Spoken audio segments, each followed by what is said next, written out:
okay, untuk sesi Book of the Month pada sesi kali ini yang bertajuk The Art of Closing the Sale, tulisan Brian Tracy.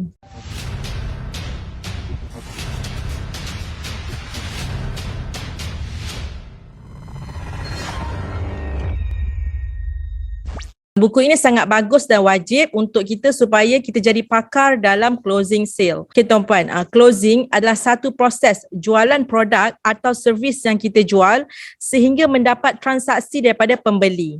So dalam jualan, proses yang paling penting dan mencabar adalah closing sales. Okay, percayalah dalam proses jualan, proses ini yang paling ramai sekali daripada kalangan kita tumbang. Proses inilah yang menentukan sama ada pembeli mahu beli dengan kita ataupun mencari penjual lain.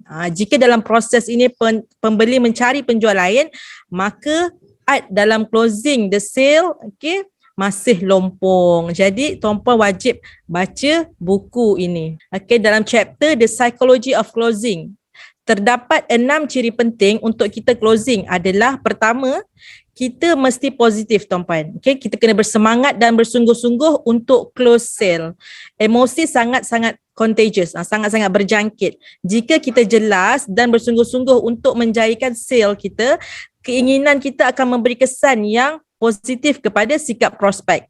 So nampak tak, bila emosi kita, mindset kita akan bersungguh-sungguh dan ia memberi kesan kepada, secara tak langsung memberi kesan kepada prospek kita untuk kita close sale tersebut.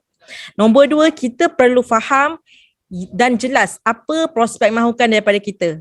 Kita boleh tanya dan dengar apa yang prospek nak. Contoh, prospek beritahu yang dia dah bertahun-tahun kerja tapi tak ada simpanan.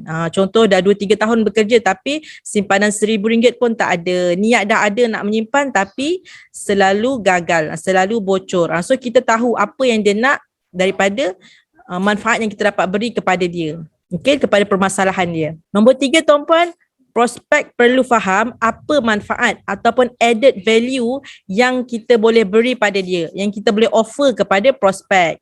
Prospek mesti jelas bagaimana produk atau servis kita mampu mengubah atau menambah baik hidup ataupun kerja dia.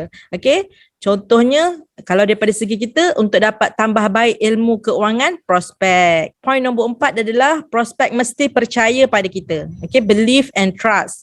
Kita perlu create rapport yang baik dengan prospek. Sebab bila ada kepercayaan, okay, barulah prospek nak close deal dengan kita. Sebab dia percaya dengan apa yang kita ataupun company kita offer pada dia. So deliver your promises. Ini yang prospek nak daripada kita. Apa yang kita janjikan pada dia. Contoh daripada segi kita sebagai business owner, kita nak daripada segi keuangan, simpanan emas ni dapat menambah baik keuangan mereka. Daripada bertahun-tahun kerja tak ada simpanan, dengan mula simpan emas, mereka dapat at least dapat capai simpanan dana cemas 3 hingga 6 bulan gaji. Dan seterusnya. Matlamat-matlamat keuangan yang lain yang akan dapat dicapai. Okay? Poin nombor 5 adalah prospek mesti seronok dan enjoy dengan kelebihan dan manfaat yang kita offer pada dia. Dia mesti betul-betul nak apa yang kita jual ataupun kita beri servis tersebut. Tak ada guna kalau kita sedaya upaya nak close sale tapi prospek tak berminat dan tak nampak kepentingan produk ataupun servis kita. So contoh macam tu lah, kita nak sangat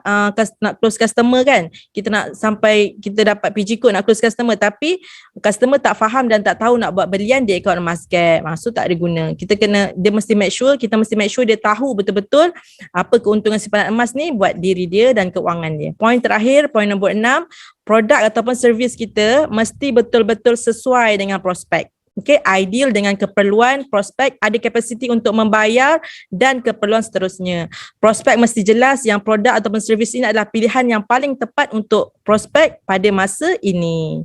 Okay, hanya jika tuan-puan dapat memenuhi 6 kriteria ini, barulah nampak aura dan terpancar keyakinan tuan-puan untuk close sale tersebut dengan jayanya. Itulah saja perkongsian saya mengenai book sharing Book of the Month untuk kali ini. Okay, tuan-puan boleh dapatkan di PG Mall.